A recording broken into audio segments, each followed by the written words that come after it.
예를 들어서 고대 그리스나 로마와 같은 경우는 이 장신의 전사들이 이 좋은 이미지로 막 묘사가 됐었거든. 근데 내가 외국에 나가서 진료를 볼 때 오늘 주제 특별하죠? 내가 연예인에 대해서는 잘 모르지만 이 영상을 보는 부모님들의 대부분 키에 관심이 있잖아. 그래서 키 이야기를 중심으로 한번 이야기해 볼게. 2000년대 초반에 그때 잘생긴 배우들은 누가 있었을까요? 와, 2000년 벌써 20년 전 이야기인데 그때는 원빈, 고수, 송승헌 딱 이 조각 같은 미남, 이 정석들이 있었지. 그럼 요즘 아는 배우들 있으세요? 그나마 조금 내가 기억에 남는 배우들이 변우석, 송강, 차은우 이런 배우들이 드라마 혹은 영화에서 좀 많이 보이더라고. 내가 성장 클리닉을 해서 그런지 이렇게 키가 큰 배우들이 잘 눈에 띄는 것 같아.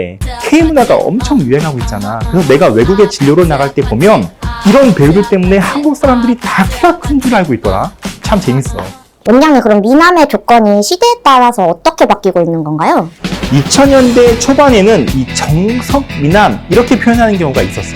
짙은 눈썹, 뚜렷한 쌍꺼풀, 그리고 높은 코.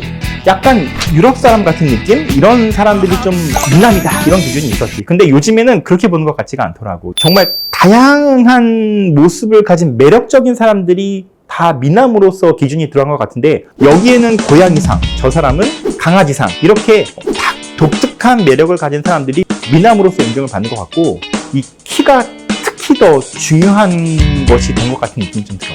맞아요. 요즘 키 큰 사람 진짜 많은 것 같아요. 맞아. 또 관심도도 높아진 것 같은데 맞을까요? 예전에는 한 180에서 183 정도의 배우들이 많았다면 요즘 배우들은 186 이상의 배우들도 꽤 많아졌더라고. 이 키가 큰 것이 연기 분야뿐만이 아니라 다른 분야, 사회의 많은 분야에서 키와 비율 이게 좋으면 그 다른 것도 좋은 평가를 받는 경우, 이건 어떻게 보면 편견이긴 한데 그런 경우가 꽤 많은 것 같아.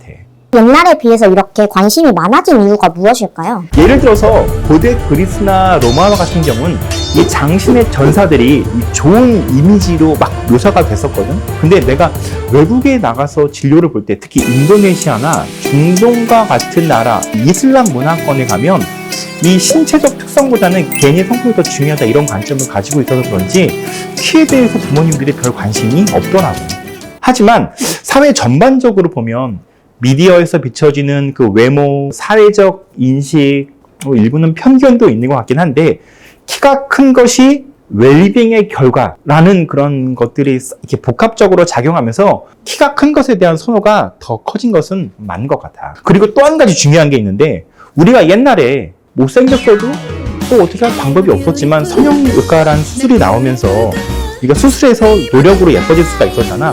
근데 의료기술이 발전하면서 지금은 키가 작은 아이들이 키가 클 수 있는 치료 방법이 나와 있거든. 그래서 이 키에 대한 관심이 한 단계 더 높아진 것 아닐까 그렇게 생각해. 이런 다양한 기준에 맞춰서 아이들이 적절한 성장 치료를 받을 시기는 언제일까요? 여자 아이들은 남자 아이들보다 조금 빠른데 보통 만 8세에서 13세 정도, 그리고 남자 아이는 9세에서 15세 정도가 가장 적기야. 이때 오면 거의 원하는 키를 도전해 볼 수가 있지. 근데 아이마다 약간 좀 차이는 있거든. 그래서 관심이 있다면 가까운 병원에 가서 검사를 한번 받아보는 것이 좋아. 키도 놓치면은 기회가 없나요? 꼭 그렇지는 않아. 그렇게 부모님들이 걱정하고 오는 경우가 꽤 많은데 성장판이 얼마나 남아있느냐, 그리고 아이의 목표 키가 몇 센티미터냐 이런 것들에 따라서 치료 계획을 세울 수 있는 경우도 있어. 고민이 된다면 가까운 전문병원을 찾아서 꼭 상담해봐라 이렇게 추천해주고 있지. 영상을 보시는 분들에게 마지막으로 키에 대해 한마디만 해주세요. 요즘 사람들이 이제 키에 대한 관심이 점점 많아지고 있잖아. 이 성장 클리닉이 이것을 돕고 있거든. 그런데 부모님들이 이 성장 클리닉을 아이의 키만 키우는 곳 이렇게 인식하는 경우가 꽤 많거든. 아니야. 내가 오랫동안 성장 클리닉을 한번 해보니까 이 건강한 아이들이 잘 크더라고. 성장 클리닉은 키만 키우는 것이 아니라 아이의 건강을 관리해주는 곳, 부모님들이 꼭 이렇게 알았으면